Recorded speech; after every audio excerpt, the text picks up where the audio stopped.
Hey there, welcome everybody to the Week 2 edition of TXN Sports World NFL Saturday. I am your host, Anthony Florio, joined by good old MF Michael Fletcher. We apologize for the late start. We were waiting for, yes, rapid fire indeed, and that's exactly what we're going to do here tonight. So, the first thing is first, of course, the Week 2 actually started this past Thursday night, and it was my Buffalo Bills defeating MF's Miami Dolphins by a score of 31-10. Um, Unfortunately, as great as the win was for Buffalo and everybody, of course, the big talking point, of course, Tua Tagovailoa with another concussion, his fourth in the last 2 years, and what's next for both teams? Well, Buffalo will be going home to host the Jacksonville Jaguars next Monday night, whereas the Dolphins will be heading to Seattle for a showdown against the Seattle Seahawks. A very impressive victory by the Buffalo Bills against the Miami Dolphins this past Thursday night, 31-10, the final score. And the defense, Josh Allen, J.A. didn't have to do much. 13 of 19, 139 in the score. That's it. James Cook, 78 yards rushing, 2 touchdowns for him. Also had a receiving touchdown, 17 yards. Defense absolutely dominant here. A couple of sacks. Ed Oliver and Von Miller with sacks. Jamarcus Ingram, 2 interceptions, including a pick six. And then Christian Benford had another interception for the Buffalo Bills in that dominant win. For the Miami Dolphins, of course, it was Tua, 17 of 25, 145, a touchdown, but he threw 3 interceptions. Skylar Thompson in relief, 8 of 14, 80 yards. Devon Achane, 22 carries, 96 yards. Achane, 69 yards and a receiving touchdown. So far and away the best performance from the Dolphins. Defense did nothing, and that was it. So a very impressive win for the Buffalo Bills indeed. And I'll tell you what, as long as Joshua Patrick Allen is the quarterback of this football team, the AFC East is going to continue to run through the Buffalo Bills. I mean, we're still here. That's basically what he was saying. And you know, am I happy about the win? Abso-freaking-lutely. But at the same time, it's a little bittersweet. I mean, I feel for Tua. My prayers are up for him. No doubt about that. Prayers up for Tua and his family. And I hope and pray that he will have a speedy recovery from this and that he'll play again soon. So for now, it's Skylar Thompson's team. So we'll wait and see what happens with that. So MF, come on in. We'll give a quick thought on this, and then we'll do our rapid fire on the remaining games. I'll do things a little bit differently on that. But for right now, this was a game that you and I thought was going to be, we had this as our game of the week. We were thinking, oh, another instant classic 5-star shootout between two great teams. One-sided affair, unfortunately. And then what happened to Tua? Oh, man. Yeah, even before the injury to Tua, it was definitely turning into a one-sided affair. Buffalo played great, they played angry. I think it was the week before, I think they were just kind of like, a lot of people were talking about how Buffalo looked a little weaker. They didn't know if they were really this big juggernaut as everybody thought that they were.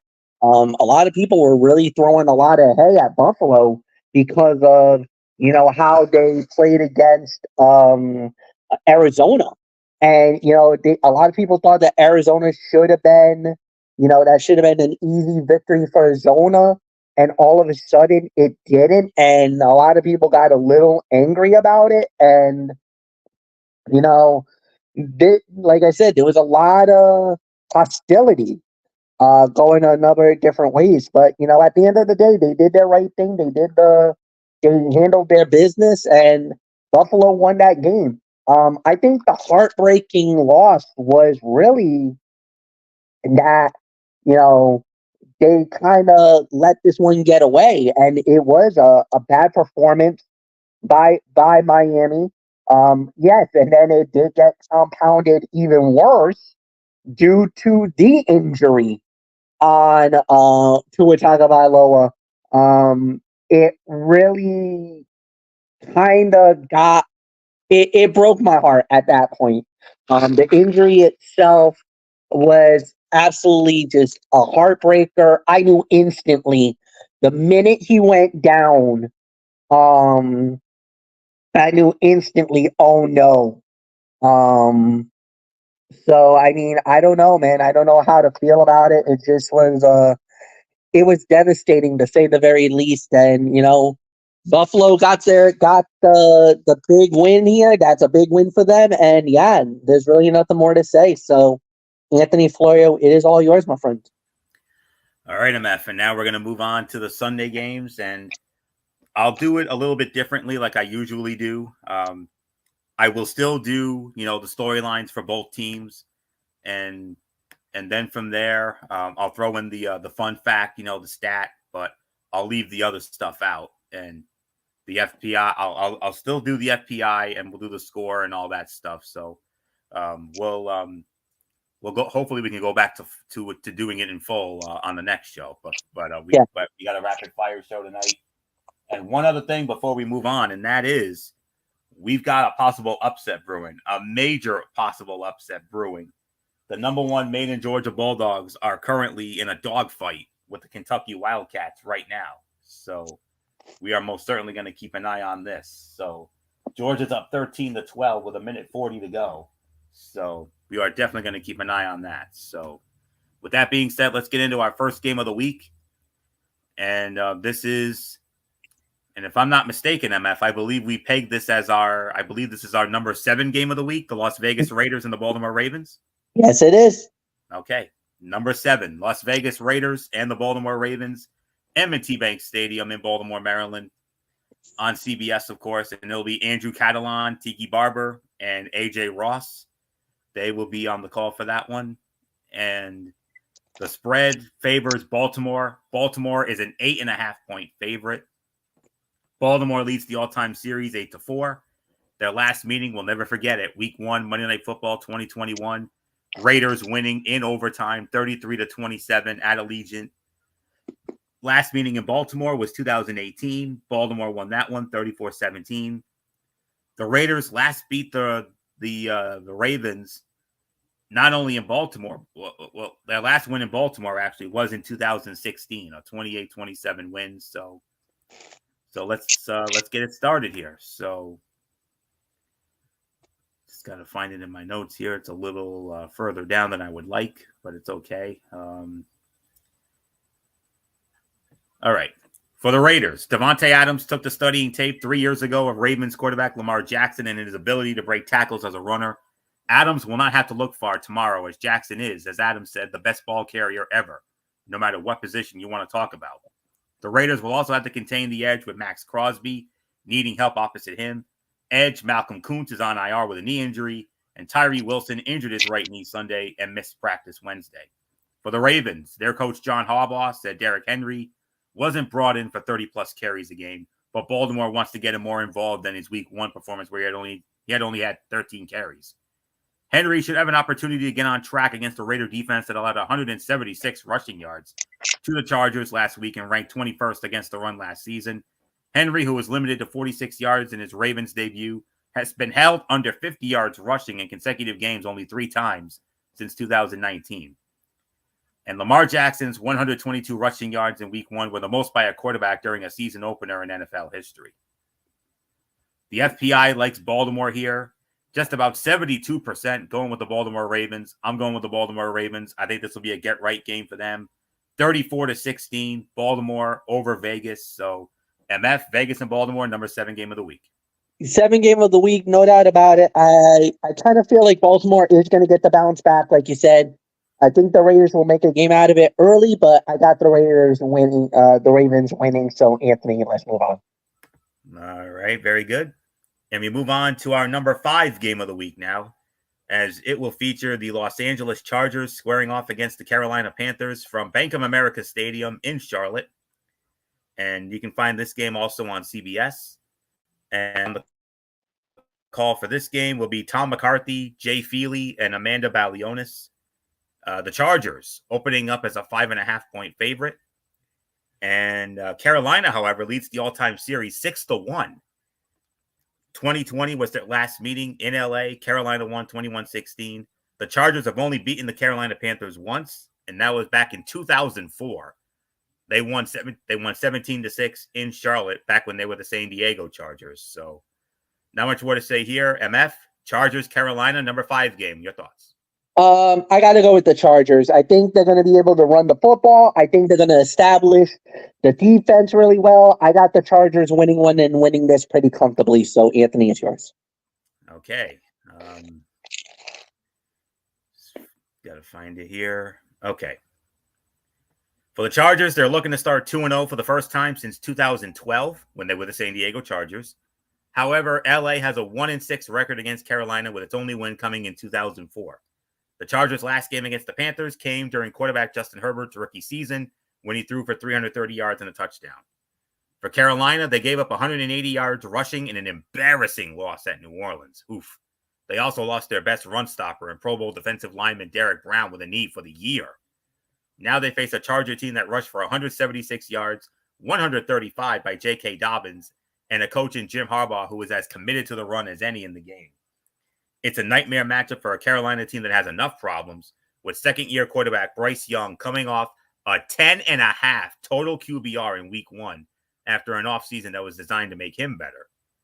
Panthers gave up 47 points in their opener. If Carolina allows 30 or more against the Chargers, it will be the most points allowed through the first 2 weeks in franchise history. 66% going with the LA Chargers. I'm going with the LA Chargers as well. 34-13, Chargers all over Carolina. So with that, we move on to our next matchup, our next 1 o'clock game.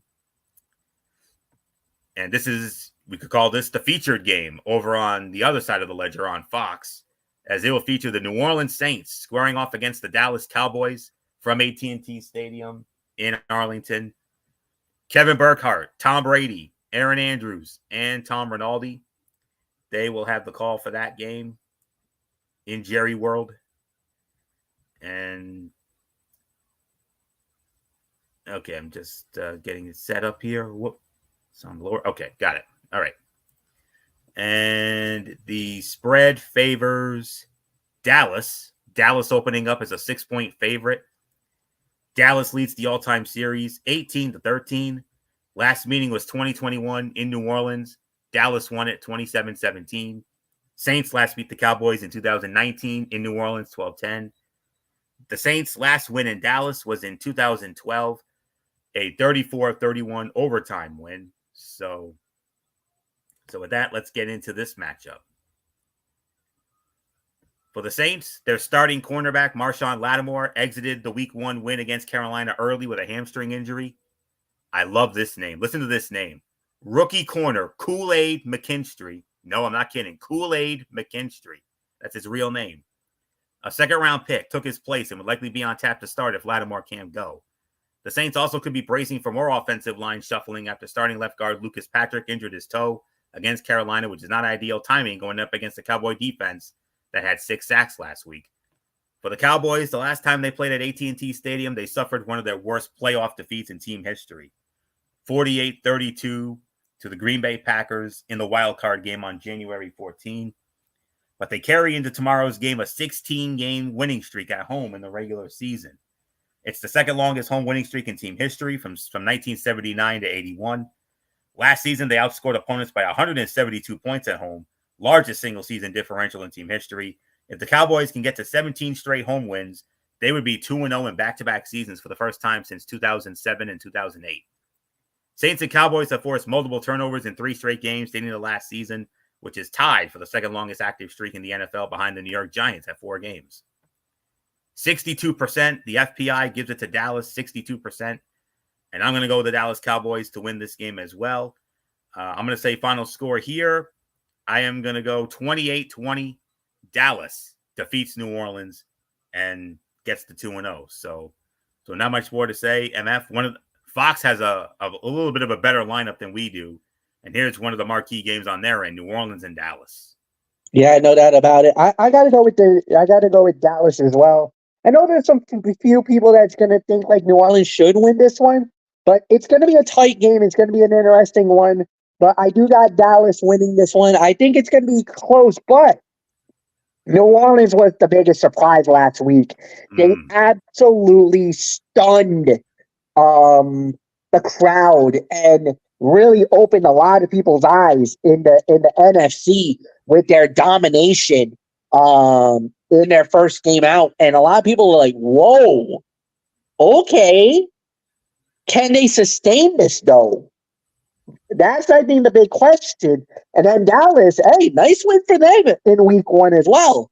So we'll wait and see what happens. But it's gonna be a good one. But I got the Cowboys winning, so Florida, it's yours. All right, MF, you lead off on our next game. Another marquee game for Fox. A rematch of last season's NFC divisional playoff. The Tampa Bay Buccaneers squaring off against the Detroit Lions from Ford Field in Detroit. You can find this one on Fox, of course, and it'll be Kevin Kugler along with Daryl Moose Johnston and Laura Oakman on the call. Detroit opening up as a 7.5-point favorite. Detroit leads the all-time regular season series, 32-28. Of course, we all remember last year, divisional round. Detroit won 31-23 to advance to their first NFC championship game in 32 years, if you can imagine that. They met in the regular season last year also. That was in Tampa Bay, and Detroit won that game 20-6.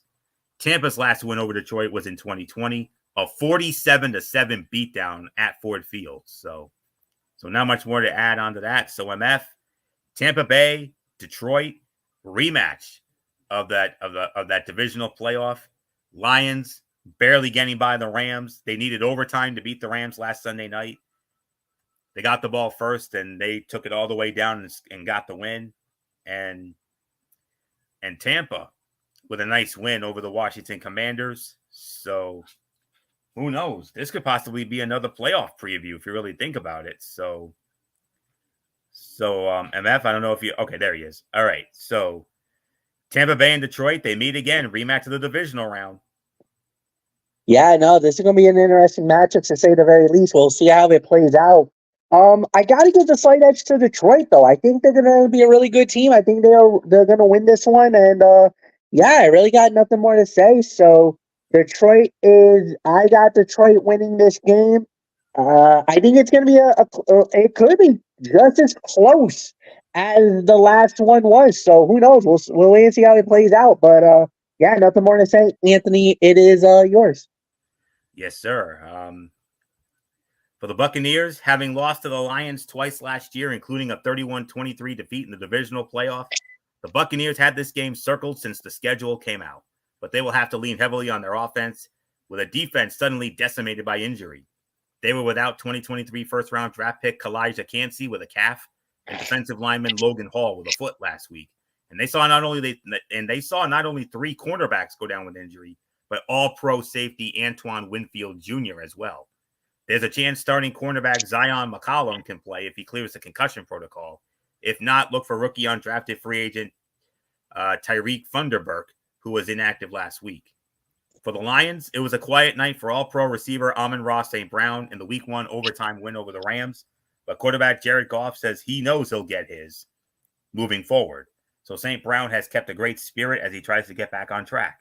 St. Brown was targeted 6 times, ending with only 3 catches for 13 yards, but he has had a history of success against Tampa Bay with 12 catches and a touchdown in the Week 6 win last year and a touchdown in the divisional playoff. The Lions offense is loaded, but Coach Dan Campbell would like to get St. Brown targeted more this week, and Campbell simply said, "We'll find a way."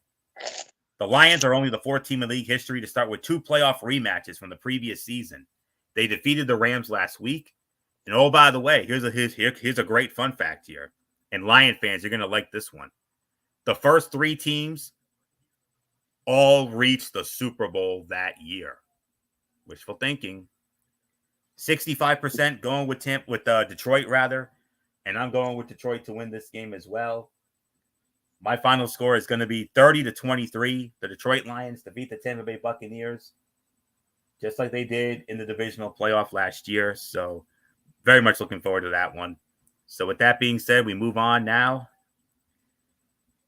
We stay on Fox's side of the ledger. We have the Indianapolis Colts squaring off against the Green Bay Packers, Lambeau Field in Green Bay, and And on the call for that game is going to be Joe Davis, Greg Olson, and Pam Oliver. Indianapolis opening up as a 2.5-point favorite. Indianapolis leads the all-time series 23-20 with a tie. That one tie came in Baltimore in 1982. And the Colts have won the last 3 meetings against the Packers, including a 34-31 overtime win in Indianapolis in 2020. Last meeting in Green Bay was 2016. Indy also won that one, 31-26. The Packers have not beaten the Colts overall and at home since 2008. That was a 34-14 final. So let's get into this one here with Indy and Green Bay now. For the Colts, quarterback Anthony Richardson is helping the Colts redefine their offensive identity with a deep ball. In week 1, he averaged 16.5 air yards per attempt, the most by any quarterback since Baltimore's Lamar Jackson in week 3 of 2021 at 19.3, according to NFL Next Gen stats. Richardson completed 2 passes that traveled 60-plus air yards, first quarterback in the Next Gen era since 2016 to record 2 such completions in a single game. Third-year receiver Alec Pierce was the main beneficiary, catching 3 passes for a career-high 125 yards. For the Packers, after 104 yards from scrimmage in the opener, Josh Jacobs can become the first Packer running back with 100-plus scrimmage yards in the first 2 games of a season since Amon Green in 2004. And Green Bay is probably going to need it, considering that quarterback Malik Willis, who is expected to make his 4th career start, did not throw for 100 yards in any of his 3 previous starts with the Tennessee Titans. And this is going to be the first time since 1992 that a quarterback other than Brett Favre, Aaron Rodgers, or Jordan Love will start for Green Bay in the first 6 weeks of the season. 54%, the FPI gives the edge to Indianapolis. And I'm going to go with the Indianapolis Colts to win this game as well. I'm going to say 23-10, Indianapolis defeats Green Bay. So there isn't much more to say on that. And it is a final. Georgia has survived. Georgia survives. They defeat Kentucky 13-12. Oh boy. Oof. Man. They barely survived, but Georgia gets it done, and they'll probably stay number 1 when the new polls come out tomorrow. So 13-12, Georgia beats Kentucky. And as far as this game goes, Indianapolis defeats Green Bay 23-10. MF, and I'll tell you what, MF, Green Bay, they got some tough sledding. They're going to be without Jordan Love for at least 3 to 6 weeks. Yeah, and I totally agree. I do believe that Indy's going to win this game as well. There's really not much more to say there. So, Anthony, I'll just give it to you. Okay. Back to our side of the ledger now. This is I believe, our number 6 game of the week. The Cleveland Browns squaring off against the Jacksonville Jaguars from Jacksonville, of course. One second here. Okay, got it. Okay. That's TIAA Bank Field in Jacksonville. And on the call for this game, it'll be Chris Lewis, Jason McCourty, and Amanda Guerra. And the spread favors Jacksonville. Jacksonville, a 3-point favorite. Jacksonville leads the all-time series 12-7. They met in Cleveland last year, and the Browns won that game 31-27. Jaguars last beat the Browns in 2017. That was in Cleveland, 19-7. Jacksonville's last home win over Cleveland in Jacksonville was 2014, 24-6, the final there. So, all right, MF, our number 6 game of the week, Cleveland and Jacksonville. Cleveland got embarrassed by Dallas at home. And Jacksonville, boy, howdy, they took it to your Dolphins, but somehow your Dolphins found a way to beat them.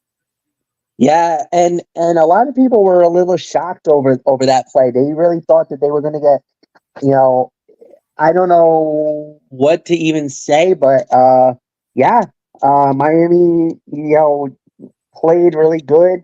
Cleveland, a lot of people thought they were going to beat Dallas, and they did not. That was a little bit of a shocking turn of events, but I kind of feel like this time around Cleveland should be able to bounce back here. and get the job done. I don't know. Jacksonville, it's just kind of. I don't know what to expect from the Jaguars, though. I mean, they played good against Miami. I'll give them that. I just don't know if they're going to have what it takes to get to the finish line on this one. So it's going to be a tough game. It's going to be a good battle. I just feel like at the end, I'm gonna go. I think Cleveland's gonna get their win back, so I'm gonna go with the Cleveland Browns to knock off the Jacksonville Jaguars. Close game though, but I think Cleveland's gonna do just enough to get over the hump. So, Florio, it's yours.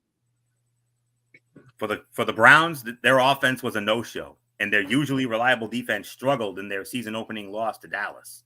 Cleveland's defense will be tested again, this time with 4 contributors on injured reserve, including starting safety Juan Thornhill against the Jags, and will have to shake off their road problems from 2023.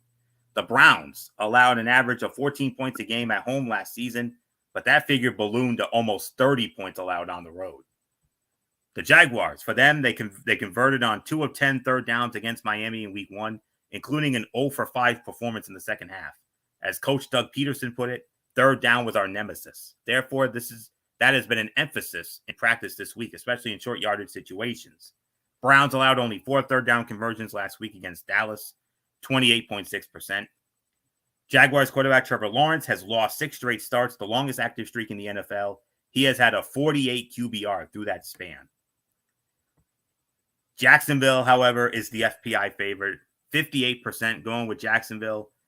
And I'm sorry, MF, with all due respect, I respectfully disagree with you on this one. I actually have Jacksonville winning this game. I'm going to say final score here, 24-17. Jacksonville defeats Cleveland. So we move on now to a very surprising number 2 game of the week on our side of the ledger. The San Francisco 49ers squaring off against the Minnesota Vikings from US Bank Stadium in Minneapolis. And on the call for this game, your boy, MF, Kevin Harlan, along with Trent Green and Melanie Collins. They will be in Minnesota for this one. And okay, got it now. All right. And the spread favors San Francisco. San Francisco opening up as a 4.5-point favorite. Minnesota leads the all-time series 23-20 with a tie. That one tie came in 1966, a 2020 tie in San Francisco. Their last meeting was last year in Minnesota. Minnesota won 22-17. 49ers last beat the Vikings in 2021 in San Francisco, 34-26. And the 49ers last win in Minnesota. Oh, wow. Am I reading this right? The 49ers last beat the Vikings in Minnesota all the way back in 1992?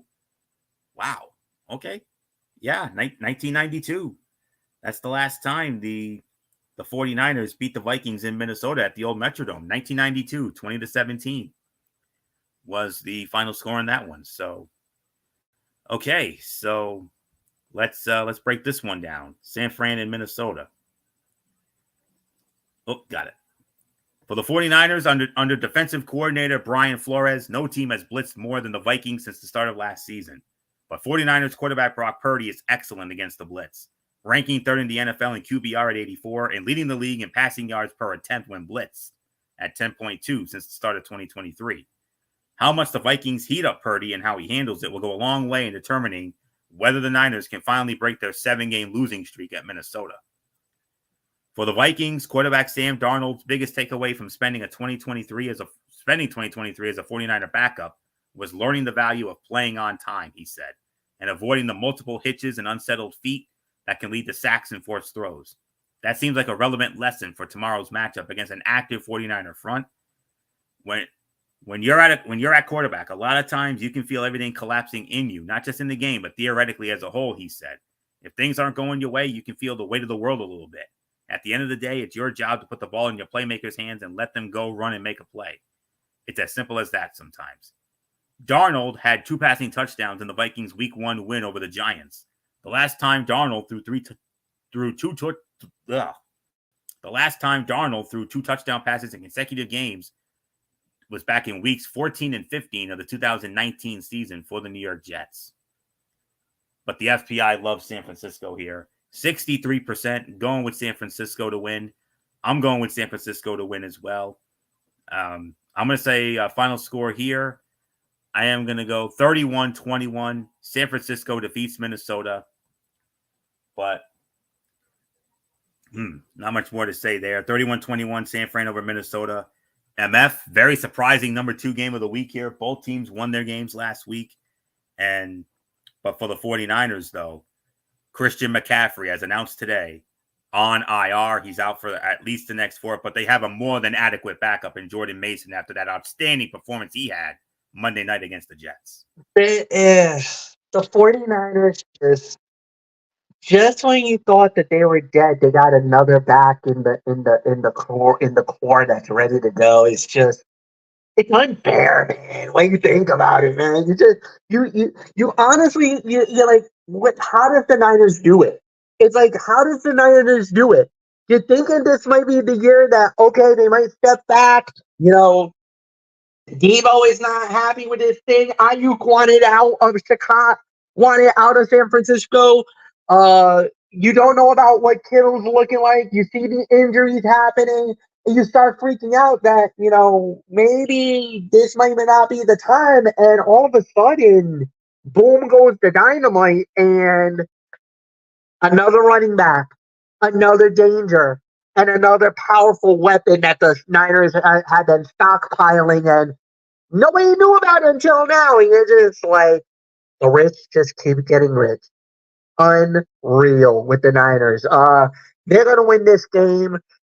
Like I said, it's like they just pick up right where they left off, and it's just, there's nothing more to say. Anthony, it's yours. Okay. So all right, so we move on to our next game, and it's another good one for Fox. Another surprisingly good one.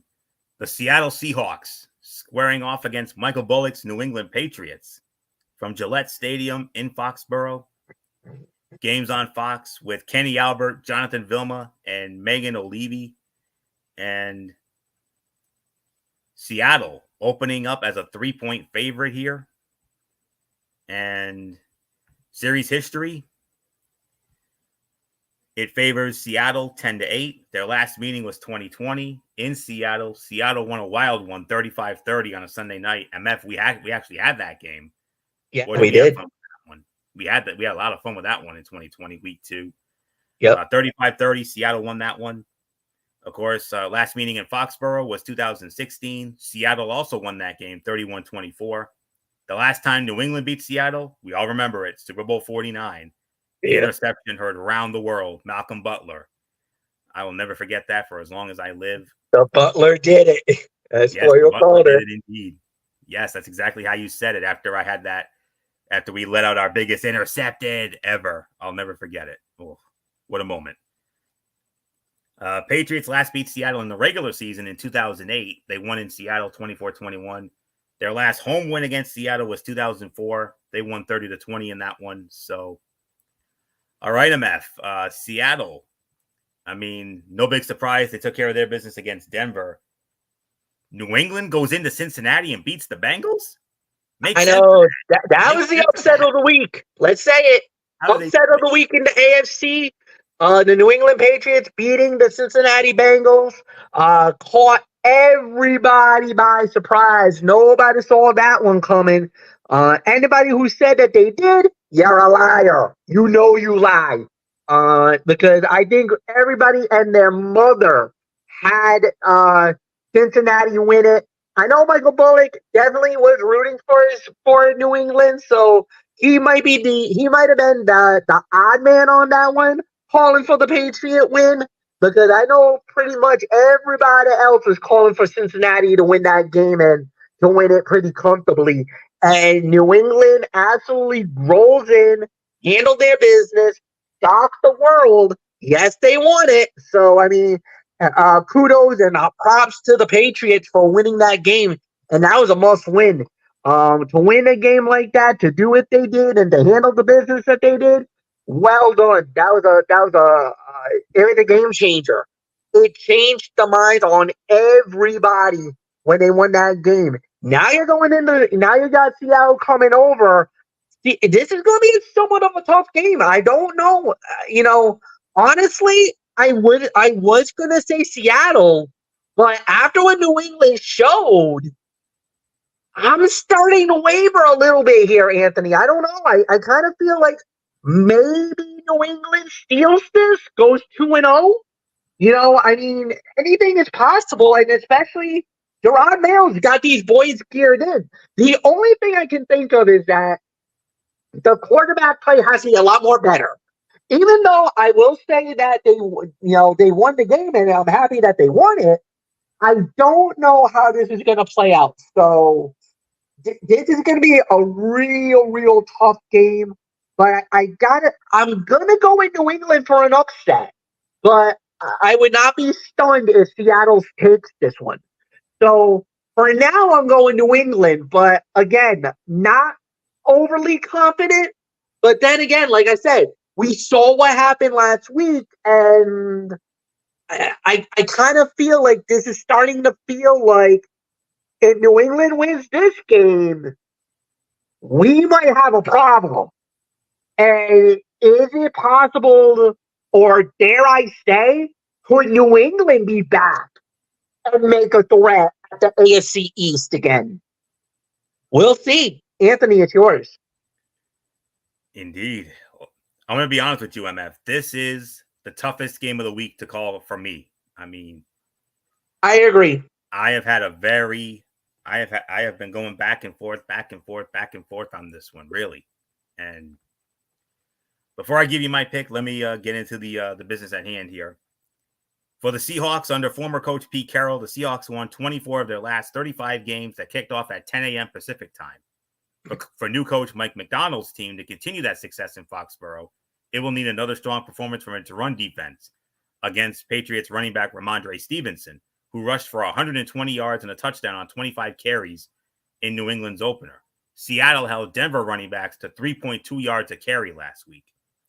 For the Patriots, their offense was 1 of 4 in the red zone in their Week 1 win, and players have identified that as a top area of improvement, but it will not come easy. The Seahawks defense was stingy in a 26-20 season-opening victory over the Denver Broncos, holding Denver to 1 touchdown and 4 trips inside the red zone, which included an interception at the 1-yard line. The Patriots have lost 3 straight regular season games to the Seahawks. New England's last win came on December 7th, 2008. They have beaten every other team at least once since 2009. Seattle is the FPI favorite, 56% going with Seattle. I got to go with the odds. I got to go with Seattle in this one. Would I be surprised if New England wins? Absolutely not. I would not at all. But I got to take a chance. I got to go with Seattle on this one. I'm going to say 21-17. Seattle gets by New England. Should be a very interesting game tomorrow. Can't wait to see how that plays out. Okay, I believe we have two early games left. Yep, that's correct. 2 early games left. And we started off with our Zonk game of the week. The New York Jets squaring off against the Tennessee Titans from Nissan Field from Nissan Stadium in Nashville, Tennessee. Iron Eagle, Charles Davis, and Evan Washburn on the call. Jets opening up as a 3.5-point favorite. And the series history between these two, Tennessee leads the all-time series, regular season-wise, 24-20, with a tie. And the tie came in 1967 in New York, 28-all. Their last meeting was 2021 in New York. Jets won 27-24 in overtime. Last meeting in Nashville, 2018. Tennessee won 26-22. The Jets' last win in Tennessee was in 2014, an ugly 16-11 win. So let's get into our Zonk game of the week here. As soon as I find it here, it should be in here somewhere. Okay, I got it. For the Jets, after surrendering 180 rushing yards to the 49ers, most of which came outside the tackles, the defense is focused on setting better edges and improving its eye discipline. If the Jets can slow the Titans' running game, they're confident about their chances of rattling quarterback Will Levis. Edge rusher Jermaine Johnson said Levis can panic a little early if adversity strikes. Levis is tied for the league lead with 2 interceptions after week 1. The Titans failed to score in the second half against the Bears in their season opener. This comes after Tennessee's average of 7.2 second half points a game was the second worst last season. Their coach, Brian Callahan, said, we'll adjust faster and do a better job. Look for the Titans to come out fast to start the second half in hopes of giving a spark that helps to mend their struggles after halftime.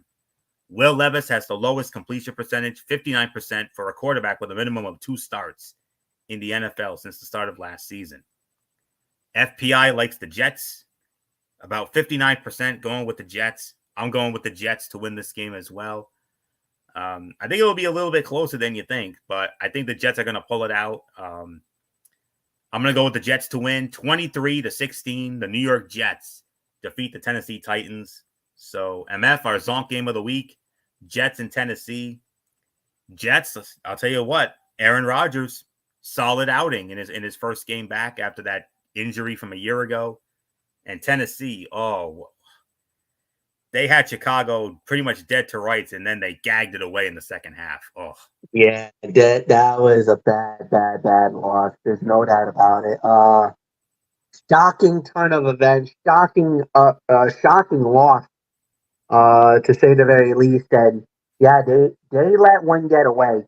That was a gag job, no doubt about it in my mind. They should have won that game. There's no doubt in my mind on that one. Now we'll have to wait and see how it plays out. But yeah, I'm with you on this one, Anthony. I got the Jets also winning the game, and there's really nothing more to add. So yeah, it's yours. All right, the final early game, MF will start it off. It's on Fox. It's the New York Giants squaring off against the Washington Commanders from FedEx Field in Landover, Maryland. And it'll be Chris Myers, Mark Schlereth, and Jen Hale on the call. The spread favors Washington. Washington opening up as only a 1.5-point favorite. Giants, however, lead the all-time series. It's very one-sided in the regular season. 107-70 with 5 ties. Last year, the Giants won both meetings, including a 31-19 win in Washington. Giants have actually won the last 2 years in Washington. Washington last beat the Giants at home in Washington back in 2021, a 30-29 win.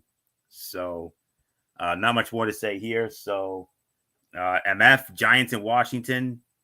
Washington, they hung with Tampa Bay a little bit, but the Giants against Minnesota in those Montreal Canadiens looking like jerseys, oofa. Bad performance. Daniel Jones was throwing interceptions, giving them like candy on Halloween. It was a bad night at the office, as we would say. There's really nothing more to add on that one. It was bad wasn't even the word I would say. That was oofa.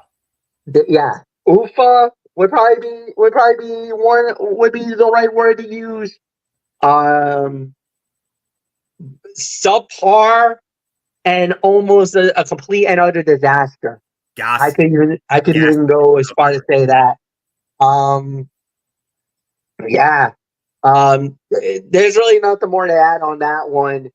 And believe it or not, I'm gonna go with Washington. Yes. You gotta go with them. Yes. I just don't, until the Giants prove me otherwise, which I don't think they will. I'm gonna go with Washington to win this game. So I'm gonna go with Washington, and nothing more to add, Anthony. I give it to you. For the Giants, the pressure is building on Giants quarterback Daniel Jones, who insisted this week his confidence is not shattered. But the results show he has thrown more pick sixes 3 than touchdown passes 2 since signing a $160 million contract in March of 2023. Luckily for him, he has done well against Washington in his career with 5 career wins and a 10-3 touchdown to interception ratio. Jones doesn't have more than 2 wins against any other team. For the Commanders, in week 1, Commanders quarterback Jaden Daniels rushed 16 times for 88 yards in a 37-20 loss to Tampa Bay, with 7 carries coming on designed runs. While his coaches love his competitiveness, they also want him to reach a point where he scrambles less and connects with his receivers. It'll be interesting to see how he fares against the Giants, who no longer blitz much, after facing a team that blitzed him on 45.5% of his dropbacks. Last week, Daniels completed 12 of 15 passes for 139 yards when Tampa did not blitz. Washington has a 7-game home losing streak, the longest active such streak in the league.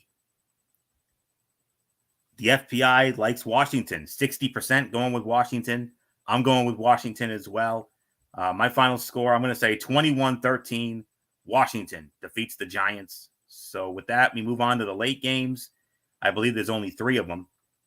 We have one 4:05 game on Fox and 2 4:25 games on CBS, but we're going to start with the 4:05 game on Fox. NFC West divisional matchup featuring the Los Angeles Rams squaring off against the Arizona Cardinals from State Farm Stadium in Glendale, Arizona. And on the call for that game will be,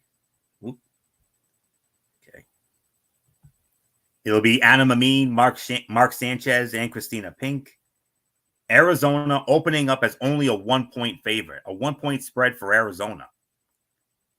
I guess I can understand that. Series history favors the Rams. Rams lead the all-time series 48-40 with 2 ties in the regular season. Last year, the Rams won both meetings, including a 37-14 beatdown in Arizona. The Cardinals have not beaten. Wow, the Rams have actually owned Arizona in Arizona lately. The Cardinals have not beaten the Rams at home since 2014. 2014 was the last time the Cardinals beat the Rams at home in Arizona, and they were still the St. Louis Rams. Go figure. But every year since 2015, the Rams have come out of Arizona with the win. So there it is. So let's get into this. Just gotta find it here. Hold on. Okay. For the Rams, quarterback Matthew Stafford has thrown for at least 300 yards in 3 straight regular season games dating to last year, which is the longest active streak in the NFL. Stafford didn't hit that mark in either game last season against Arizona, although he threw a combined 5 interceptions in those wins. For the Cardinals, after catching 1 pass on 3 targets for just 4 yards in Buffalo, Cardinals wide receiver Marvin Harrison Jr. is poised to have a bigger impact on the Cardinals offense in week 2, which also happens to be Arizona's home opener. The Rams gave up 200 passing yards and allowed an average of 7.14 passing yards per attempt to the Lions last week. All numbers that are favorable to Arizona quarterback Kyler Murray and Harrison connecting throughout week 2. The Cardinals have an 8-game losing streak in divisional games, the longest active divisional losing streak. They're 1-11 in division games since 2022, which is also the worst in the NFL. 54% for the Rams. The FPI gives a slight edge to the LA Rams, 54%. And I'm going to go with the Los Angeles Rams to win this game. My final score, 30-23. The Rams get by Arizona. So not much more to say. MF, both of these teams with gut-wrenching losses. Rams losing in overtime at Detroit. But what could have been for Arizona and Buffalo? They had them dead, but before Buffalo pulled out that incredible comeback. Yeah, I know. There was a point where I was going to ask you what is going on with Buffalo, but then I didn't want to be like that guy, like, because it wasn't like I was trying to be like, what's wrong with your Bills? I wasn't trying to do that. I was trying to figure out, like, what is going on with Buffalo, bro? What is up with this? And I remember you were like, Mikey, I wish I knew, because you were not happy at the point. You were wicked upset with the way Buffalo was playing. You were happier more towards the end of the game when Buffalo came back and won it. But there was a point there, Floyo, that you were even like, this is not my team. What is going on? So. Yeah, and then we saw what happened in Miami Thursday night, didn't we? Yeah. So, like I said, it it was basically everybody was poking fun at Buffalo because they were like, you should have, you guys kind of, dunked the bed against Arizona, and some of them were even calling Buffalo frauds. They're not frauds, they're not frauds, folks. Buffalo is definitely not frauds. No, no way. But I do believe the Rams are going to win this game. I do believe the Rams are going to win this. So even though I think Arizona will make a game out of it, I just feel like the Rams are just a little better. So Rams wins it. Anthony, next game. And it's going to be very interesting to see how the Rams will focus without their rookie their second-year star receiver, Puka Nacua. I mean, yeah, that was a bad loss. Yeah, but you still have Cooper Kupp, though. I mean, yep, you do. And he is the man, and he had a huge game against Detroit before Detroit got the ball in overtime, and the Rams never saw it. So yep, you got to feel for that. But, and a lot of people were like, wait a minute, I thought they changed the rules on. I thought it's still I thought the rules are like each team gets a possession. No, that's playoff, folks. If you score a touchdown, and if you score a touchdown at the end of your possession, no, it's game over, folks. This isn't playoff. This is not Super Bowl rule. We're not playing with the Super Bowl just yet. We're still playing under those rules that if you get the ball and you score and you get the touchdown, it's game over. It's good that he gave over, drive home safely. Okay. Oh. Indeed, it is. So, okay. So with all that being said, we move on to the first of our two 425 games on our side of the ledger on CBS there. And this first one comes in as our number 4 game of the week, as it will feature the Pittsburgh Steelers squaring off against the Denver Broncos from Empower Field at Mile High in Denver.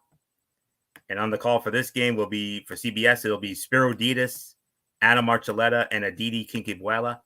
They will have that game, and it is the spread favors Pittsburgh. Pittsburgh opening up as a 2.5-point favorite.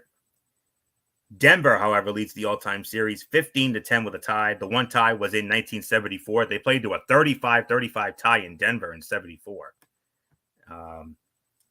Last meeting was in 2021 in Pittsburgh. Pittsburgh won 27-19.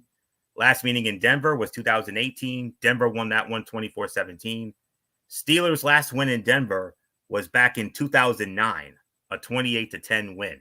So this is this is our number 4 game of the week, and I believe you started off, right, MF? Yes, and I'm going to go with the Pittsburgh Steelers. Look, I know there's a lot of concern about who the quarterback is. I think Justin Fields did fine. You got to get Najee Harris going. Running attack, defense, that's the Pittsburgh Steelers motto. Blue collar, blue style, working hard, digging down deep, running the football, smash mouth, old school Pittsburgh Steelers football. That's how they've always won the titles. That's always been their identity. They just need to go back to it. They do that, they win the game. Anthony, it's simple. I got the Steelers. Okay.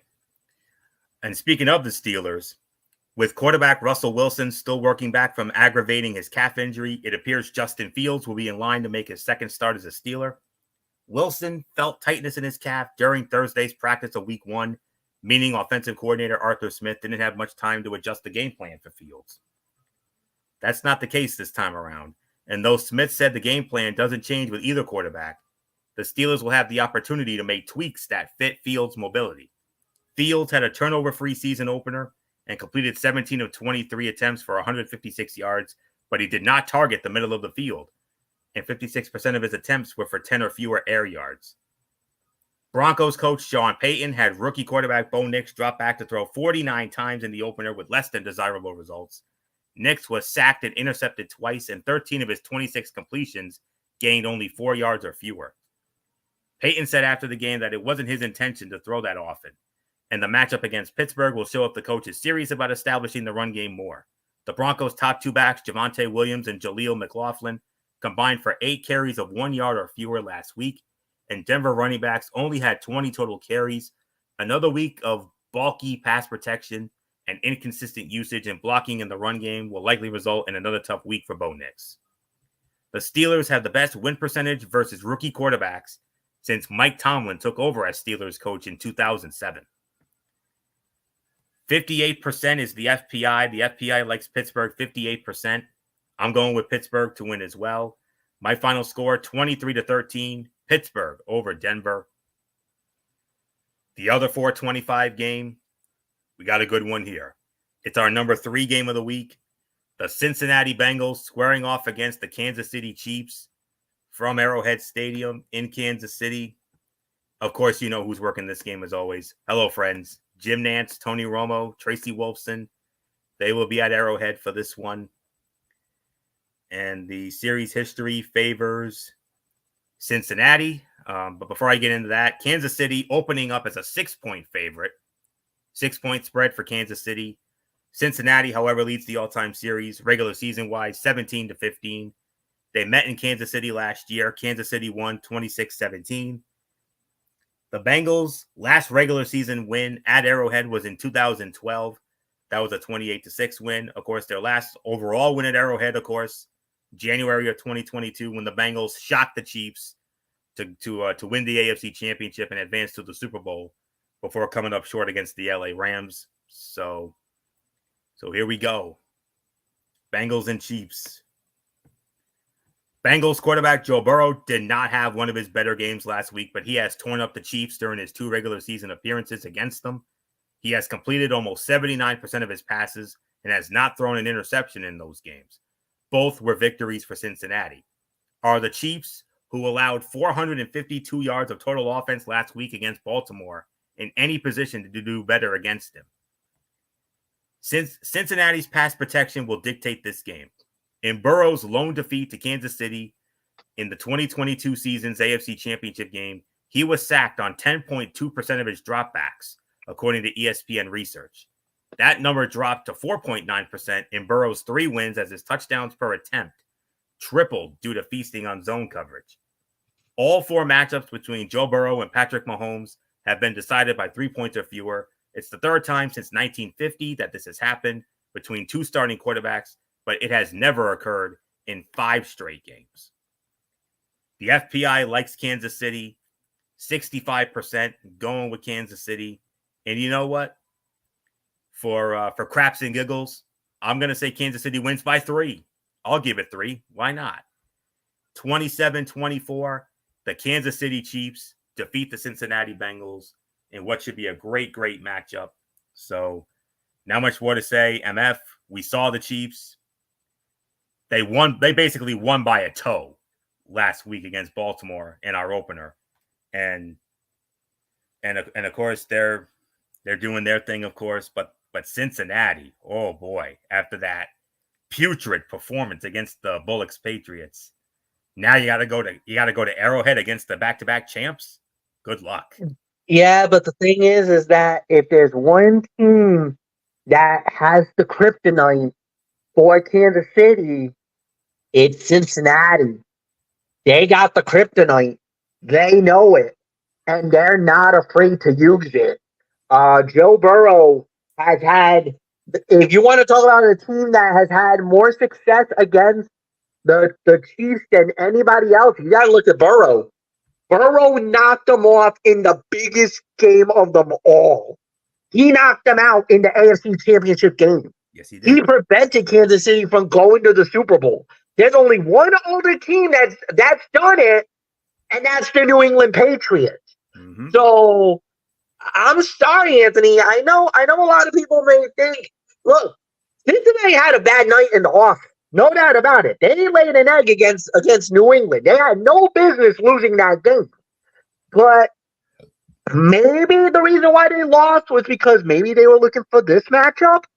Maybe they were looking past New England thinking, easy win. Let's focus on Kansas City. Because that's the one thing I'm wondering here is did they not show their hand to Kansas City because they were waiting for them to hit them with the dumpster? They hit them with the kitchen sink. That's what I'm wondering. Because if Cincinnati beats Kansas City, then everything we thought about the Bengals is all wrong. We could say it. Then I can say legitimately, they look past New England because they wanted to get their hands on the world champions to beat them up. If they pull this off, though, it'll be one of the greatest and more remarkable victories for Cincinnati. I'll go with Kansas City just for the mere fact because of winning the game and everything else. But if Cincinnati wins this, it changes everything in the AFC.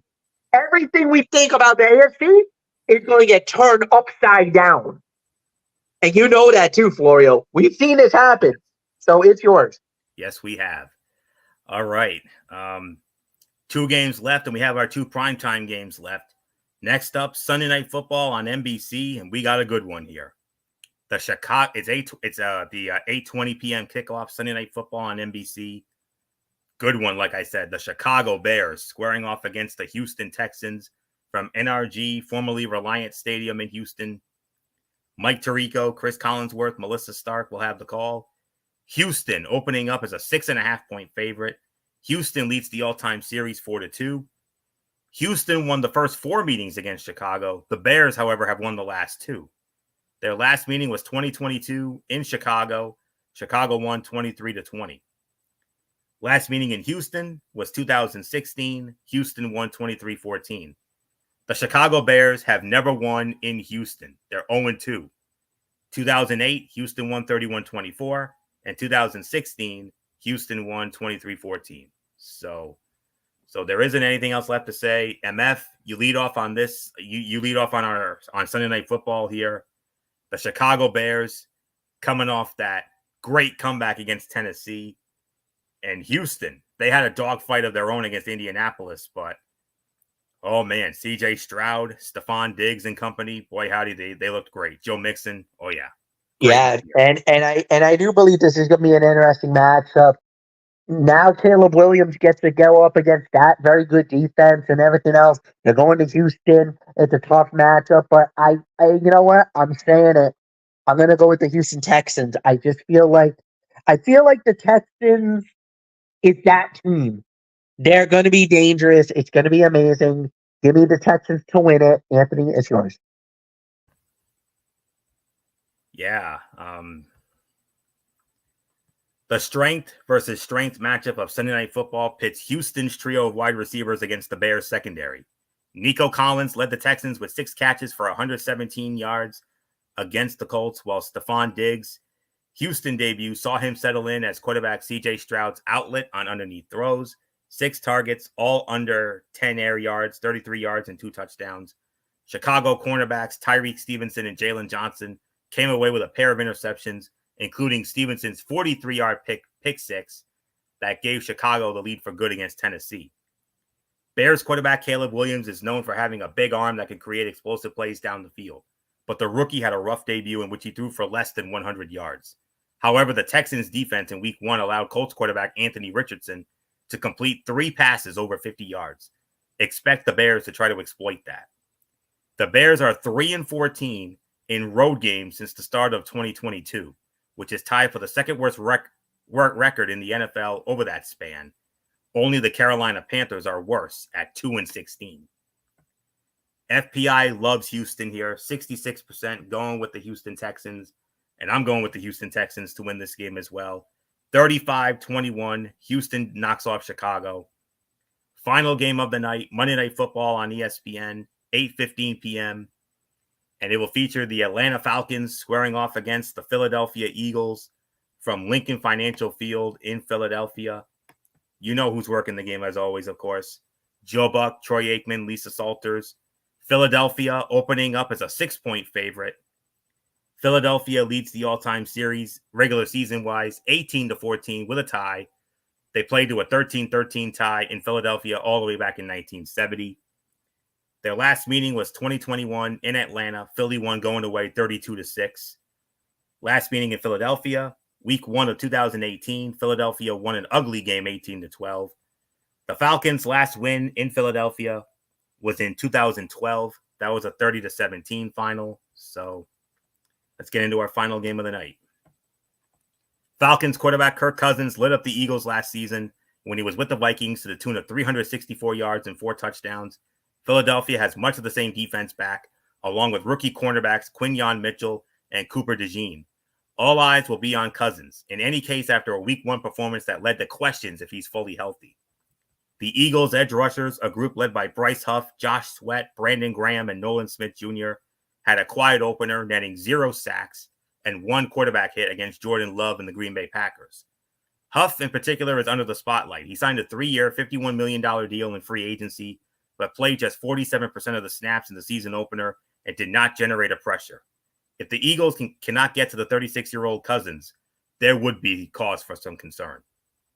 Kirk Cousins has thrown an interception in 6 straight games on Monday Night Football, one shy of tying the longest streak of all time. FPI gives the edge to Philadelphia, 64% going with Philadelphia. I'm going with Philadelphia. I think it will be a close game, but I think Philadelphia will pull it out. 28-21, Philadelphia defeats Atlanta. Nothing left for me to say except take us home, MF. I'm with the Philadelphia Eagles as well. I do believe that they're going to win this game. Anthony, it is yours. All right, MF, set the table for tomorrow night, if you would. Well, tomorrow night at 10:30, we do another edition of the Cerebral Smack Talk. SmackDown Live right now. We will talk about if we're going to add AEW Collision or if we even might do the TNA special event that went down. We'll talk behind the scenes, and then 10:30 is definitely the time that we're going to do it, and then we will lay the table out for you for the whole world to see. So until then, we'll see you tomorrow night, Anthony. Okay, so you heard it. That will put the bow on this week 2 edition of TXN Sports World NFL Saturday. We want to thank you all so very much for tuning in as always. We will be back with you tomorrow night, 10:30, like MF said, Cerebral Smack Talk. Friday Night SmackDown series, season premiere, the return on the USA Network. What a show it was. Let me tell you that right now. We'll see what else we have in store. Monday night, of course, Ridiculously Raw. Monday Night Raw, my Tony's Take. We'll see what we decide on with that. Wednesday night, we have Wednesday Night Madness with MF, as we will have NXT. We'll have AEW Dynamite. And we preview the next Thursday Night Football game on Amazon Prime Video. Michael Bullock's New England Patriots squaring off against the New York Jets in an AFC East Division matchup to kick off week number 3. And then Thursday night, week 4 of college football Thursday. 3 huge main event games, headlined, of course, by USC and Michigan in the Big House. You've also got Tennessee against Oklahoma, and you got Utah against Oklahoma State. And then from there, next Friday night, hopefully we'll have it this time. It'll be the week 3 edition of NFL Friday. We'll talk about the Patriots and the Jets and, of course, other notable games. The Chicago Bears against the Indianapolis Colts. Houston Texans against the Minnesota Vikings. Stephon Diggs returns to Minnesota. Philadelphia Eagles against the New Orleans Saints. The LA Chargers against the Pittsburgh Steelers. MF's Dolphins against the Seattle Seahawks. It'll be interesting to see how that plays out. The Baltimore Ravens and the Dallas Cowboys. Ooh, there's a good one there. As well as the San Francisco 49ers and the Los Angeles Rams. The Kansas City Chiefs against the Atlanta Falcons on Sunday Night Football. And then as part of a Monday Night Football doubleheader, the Jacksonville Jaguars and the Buffalo Bills. Just some of the games we'll get into on the next NFL show. And that's it. So until tomorrow night for the Cerebral Smack Talk, it's Anthony Florio here for Good Old MF Michael Fletcher, and in spirit, Michael Bullock, and of course, always and forever, our First Lady, Dee Dee Woodson. You know the routine, everybody. Thumbs up. Talk to you later. Yeah, throw it up, watching for style. Bye for now, my friends. God bless. Be good to each other. Have a blessed Sunday. And until tomorrow night for the Cerebral Smack Talk, you've been watching Week 2 of TXN Sports World NFL Saturday right here on the Tone 25 on YouTube and StreamYard.com. For everybody who has been a part of this one, for now, Anthony Florio. So long, and bye, everybody. Bye.